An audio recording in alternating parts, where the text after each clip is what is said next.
Welcome to Rock Solid, the Round Rock Business Leaders Podcast.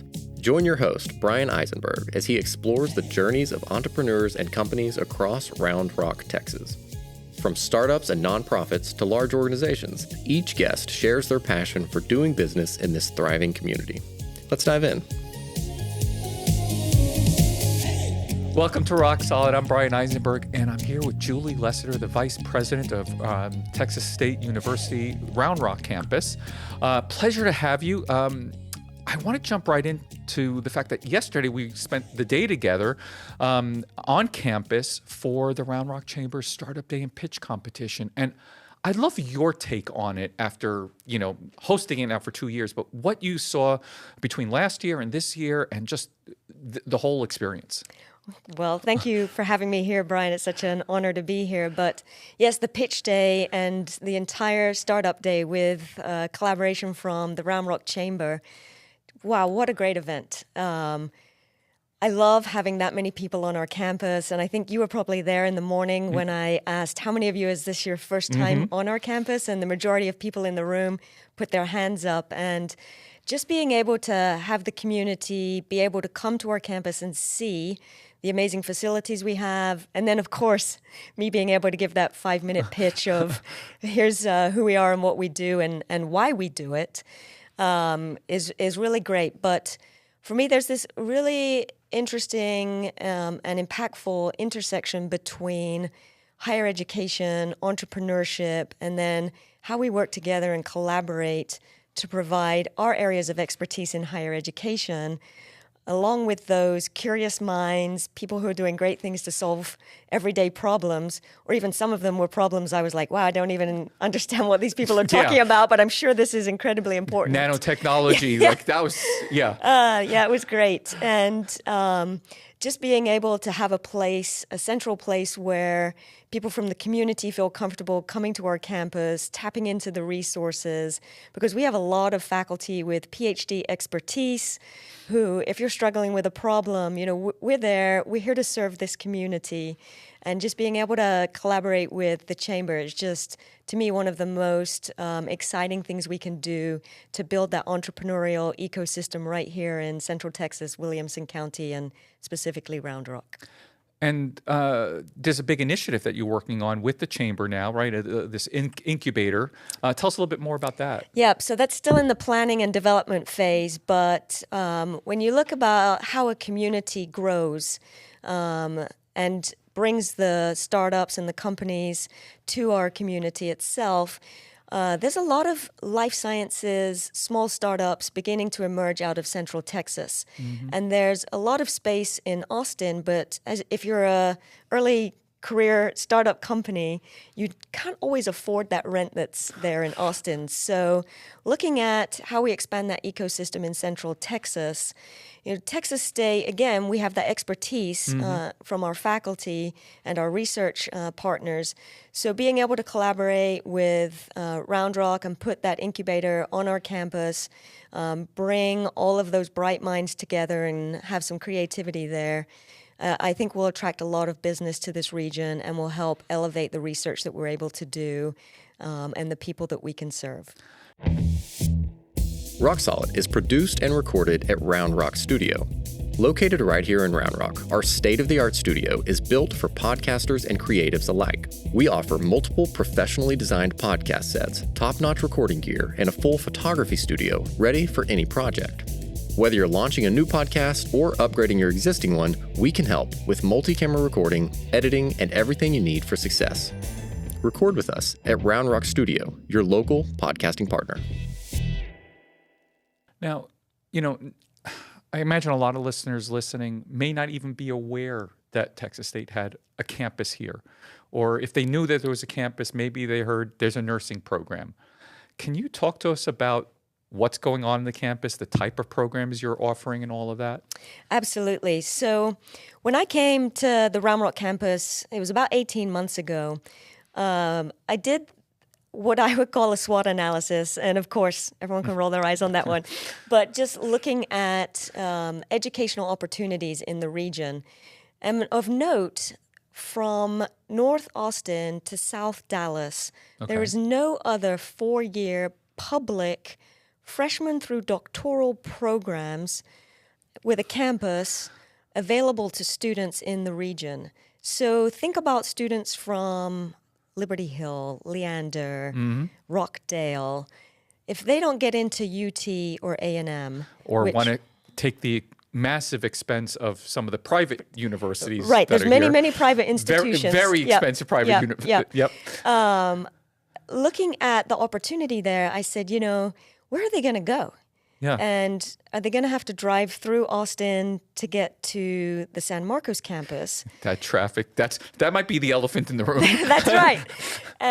So it was a great opportunity for us to be able to bring educational opportunities to this region. And so I'm a first-gen student. I'm really passionate about being able to pay it forward to other generationals that would have that impact. So if we can provide people an opportunity to earn their bachelor's degree, a master's degree right here in Round Rock, that's going to be impactful not for that generation, but for many, many more generations to come. And so we do nursing, we do healthcare, and we do it really, really well.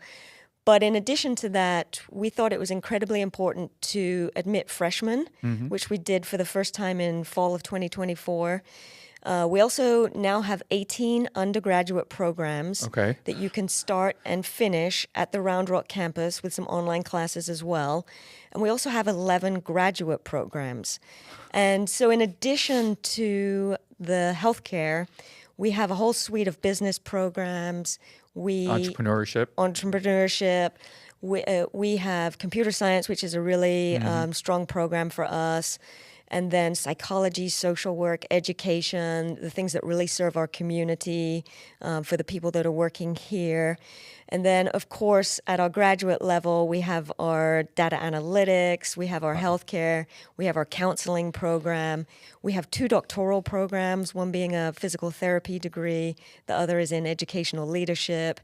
And so we really are offering a broad suite of programs that will serve everyone in this community and beyond to be able to earn their degree, whether undergraduate or master's, so that they can either advance in their career or get straight into the workforce.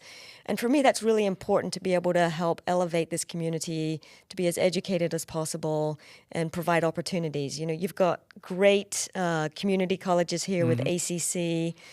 You've got Temple College. And if people want to go there first to get their courses there, that's great. We love that. And then come to Texas State Round Rock campus to finish those programs. We have this innovative Bats to Cats program, which is their mascot to our mascot, which has scholarship money tied around it as well. And so we're open and accessible for so many different pathways for students to come and earn their degree. And that's something that, to me, is incredibly important. And it's easy to get up in the morning when you have a mission and you know that you're helping that next generation. So, I love the ability that we have to help others in the community and to help this community as a whole. Yeah, for me, that strikes really deep in the heart. I'm the first to graduate college in my family. I went to a local community college, Brooklyn College, which is a 4-year degree. And it was 10 minutes from my house, right? And I know my parents loved it because I was home. Fortunately, they had a 2-family house, so I had the downstairs apartment. So it wasn't even that I was living at home, so to speak, but I wasn't. Yep.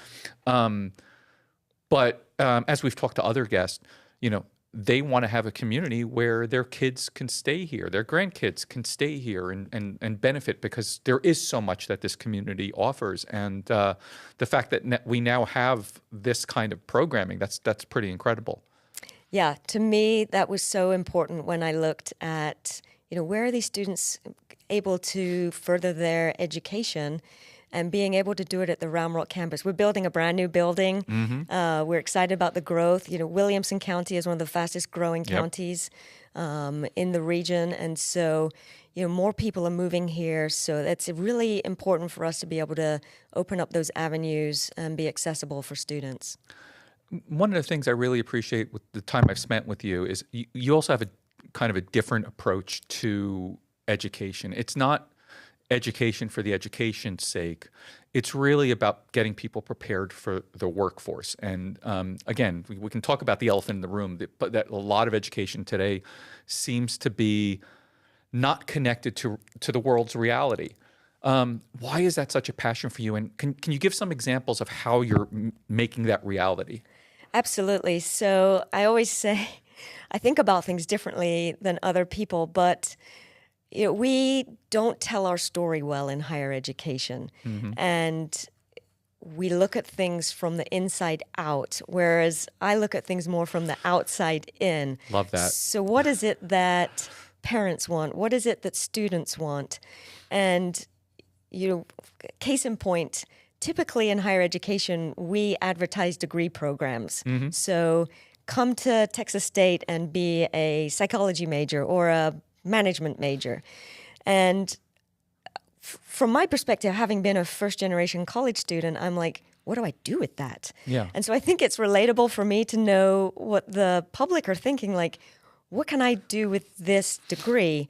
So I love to reverse the story and say, come to Texas State and be a marketing manager or a social worker or a data analyst working for, I don't know, let's give Dell a shout out since they're in Round Rock right here. And being able to tell people, here's the career, here's the outcome, and here's the path that higher education gives you to get there.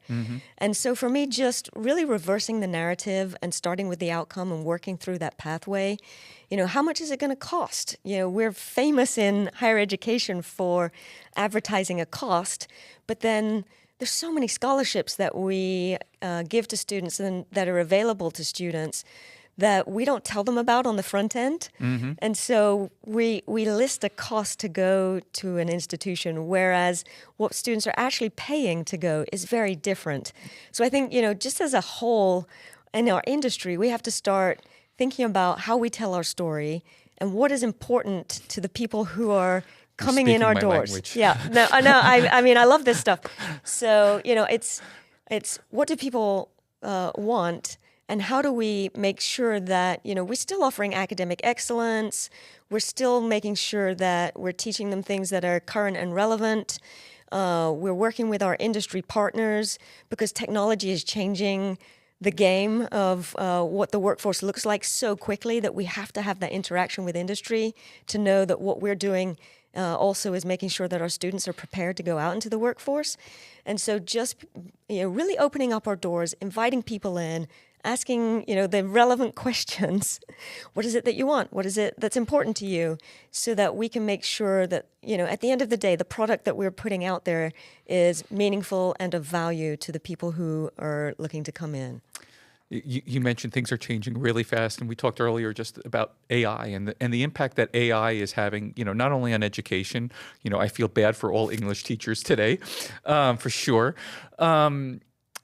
How are you thinking about, curriculum and these degrees and workforce with this AI revolution happening now? It's not gonna happen, it's happening. Yeah, so to me, AI is here, and we can't put our head in the sand because it's going to be here. Our students are using it, even though, we may say, let's have a class, an assignment-free, AI, you're going to do this here. But instead of doing that, I think we need to incorporate AI into our teaching and into our curriculum. So perhaps it's having one embedded AI assessment or tool or assignment within each class that we're teaching in our general education.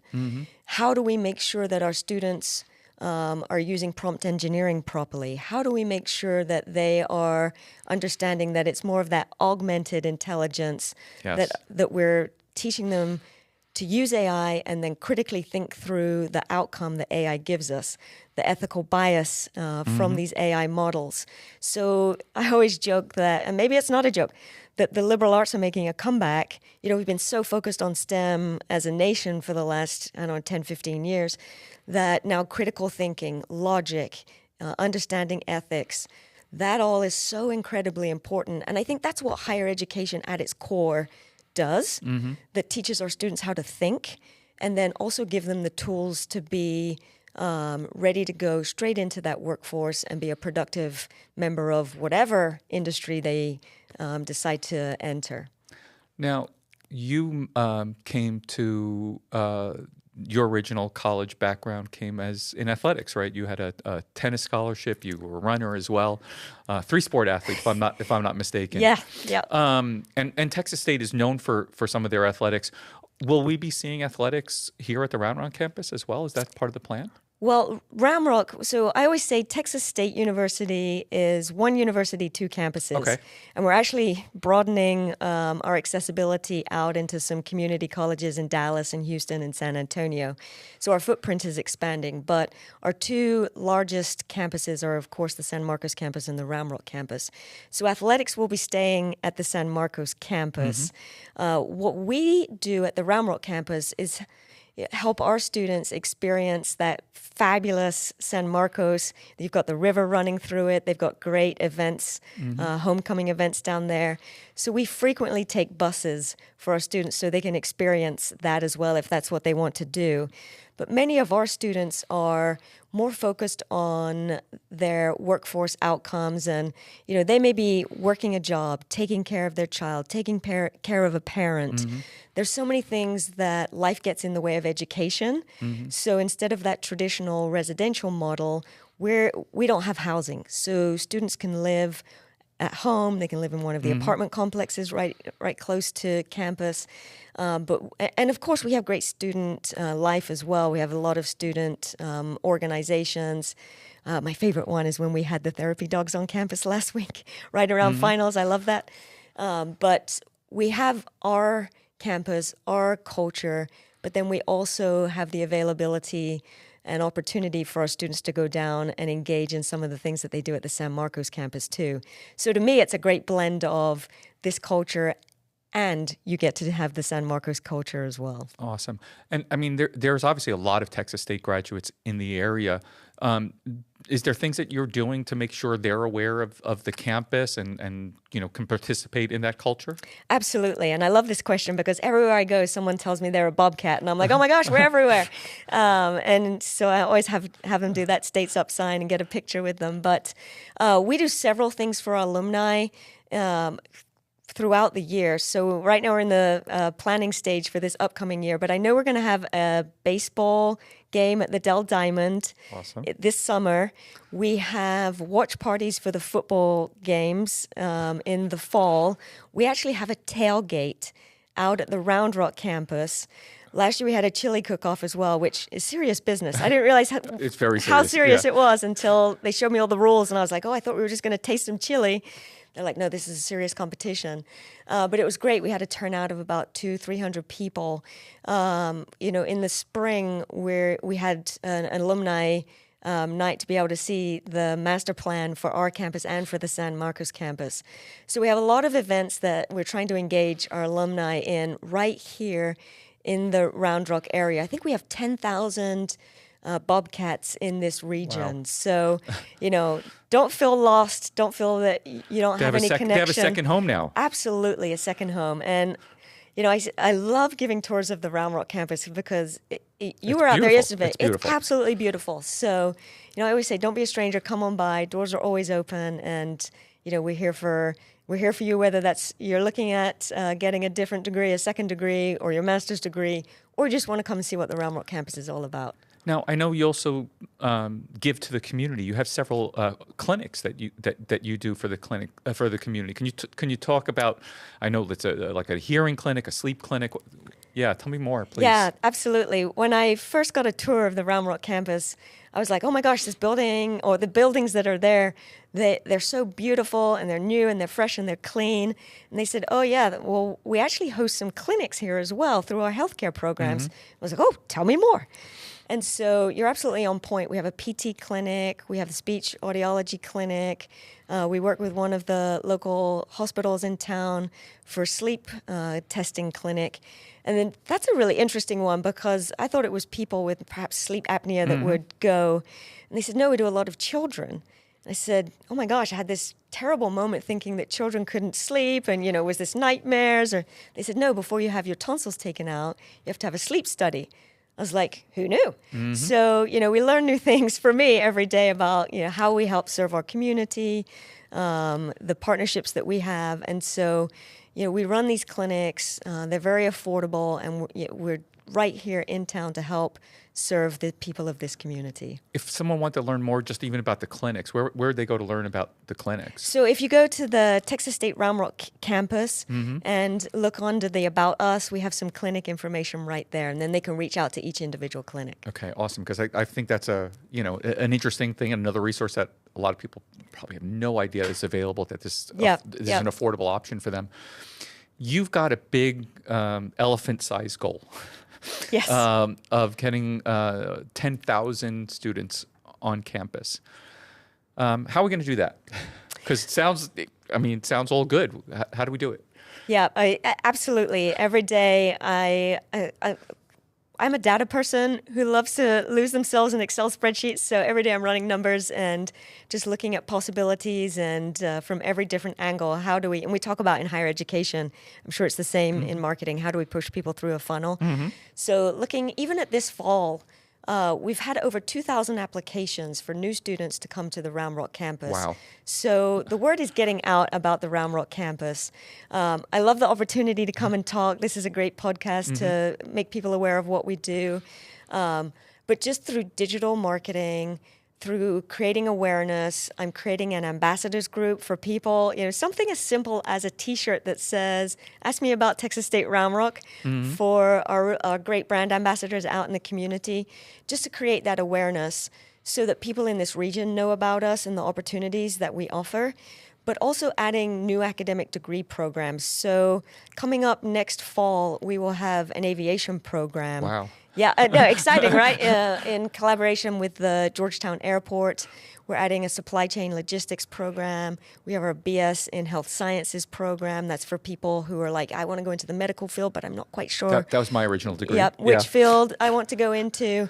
So just as we grow our campus, build out academic programs that are aligned with industry needs here in this region, so that we are producing workforce that is impactful, that will stay here as well.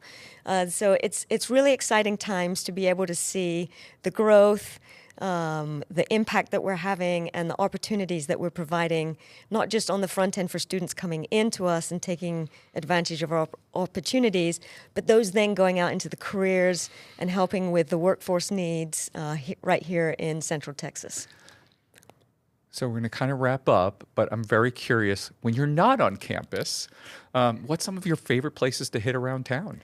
Absolutely. Well, I love going to Kalahari. Okay. I'm such a kid at heart, and every time I walk in there, I'm like, oh my gosh, this is Disney right here in Round Rock. I'm a huge fan of the Brushy Creek path that runs along the river, whether I'm out walking my dogs or running or riding a bike. I love playing tennis at Old Settlers Park. This is just such a great community, so much green space, so many things to do all the time.